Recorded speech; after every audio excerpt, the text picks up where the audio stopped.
Oh yeah, it's all coming together. Okay, 3, 2, 1, let's go.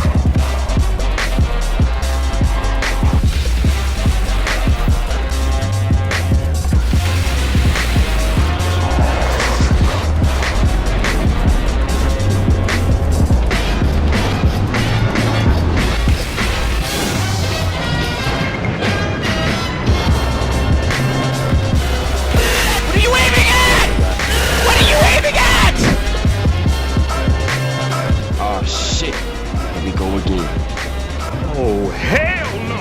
Bang.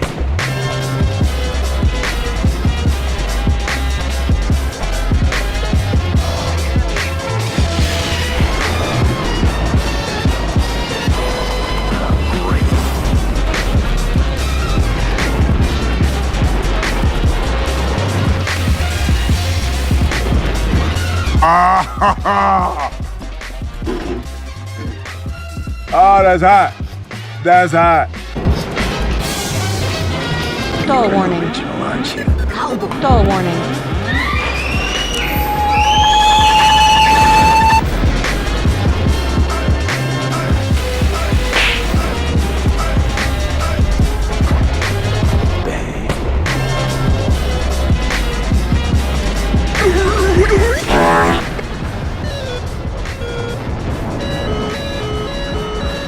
Playing Minecraft. I like it, cut G.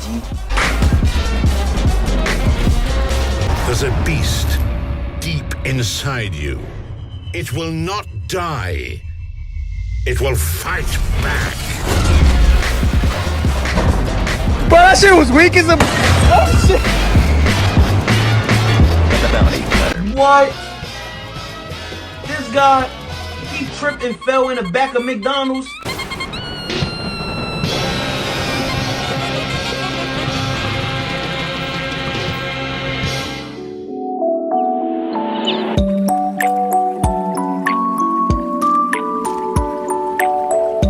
The Mitsubishi F1 is a 10.3 rank 6 jet fighter for the Japanese tech tree. The F1 was loosely based off the British and French Jaguar supersonic strike aircraft.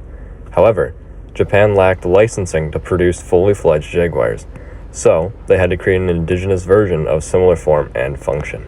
The F1 sports a sleek design much like the British and French Jaguar, though with finer contours.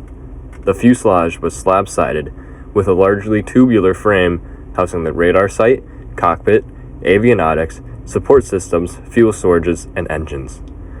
The pilot managed excellent views out of the cockpit, particularly forwards, to the sides, and above, though views to the rear were restricted due to the fuselage spine.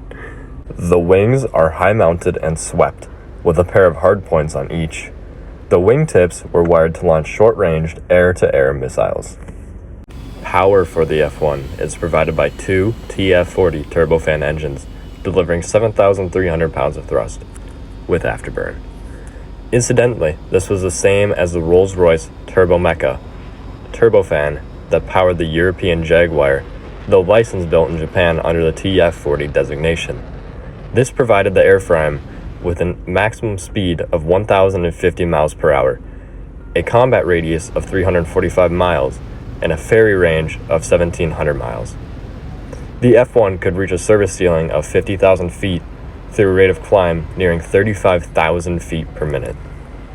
In War Thunder, the F1 handles very nicely. Upon takeoff, you are greeted with a fast acceleration and an excellent climb rate, which allows you to get to altitude very quickly and faster than most people. Its thin airframe allows you to comfortably cruise at Mach 1 and make quick maneuvers without worrying of wind braking. The F1 also has a very respectable turn rate, being able to go toe-to-toe with planes like the MiG-21, F-5, and J-35 Draken. However, just like in the T-2, in a sustained rate fight, you will quickly lose energy. But if you play your cards right and stay at relatively high speed and altitude, you will almost always win in the one circle. The F1 is equipped with a very powerful pulse Doppler radar set that allows you to find and track targets from pretty far away.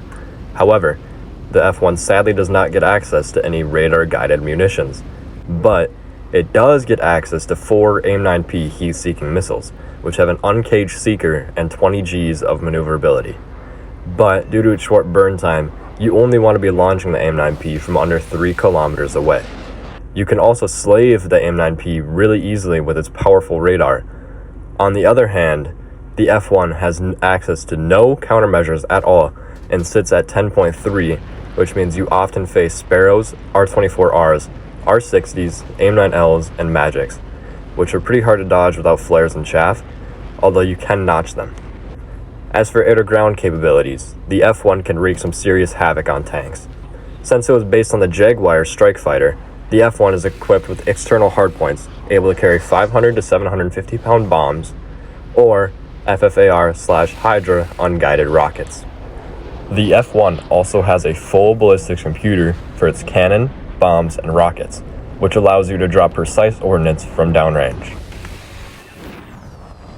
For modifications, I would recommend going straight for the AIM-9Ps off rip, and unlocking bombs at the same time. Once you get the AIM-9Ps, completely forget about bombing an ARB, and focus entirely on being air-to-air. For playing air-to-air, make sure you pack fuel. I usually take 30 minutes on normal maps, and on operations I take full. After takeoff, reach around 600 miles per hour, and then enter a 30 to 40 degree climb until you reach 20,000 feet. By this time, you should still be around Mach 0.8. Use your pulse Doppler radar to find any enemies at altitude and focus on them first. Those are your biggest threat. Once the climbers are killed, feel free to dive on the pack and launch your AIM-9s on unsuspecting, preferably slow, aircraft. If they're in a dogfight, it's even better. Then, switch to your gun and do some cleanup on either ground targets or go hunt the last people down. Your choice. Overall, the F1 is a very balanced and fun plane to fly that performs very well in both air and ground RB when played correctly. If you made it this far in the video, I'd just like to take this time to say thank you. I know this may seem a little bit amateur, but I'm not really much of a commentator or speaker, so this is kind of a new experience for me, but we're going to try it out anyways. If you have any sort of feedback or constructive criticism, or even any planes or vehicles that you want to see me do a review on, feel free to leave it in the comments down below. I guess I'll just see you boys later, hopefully. Peace out.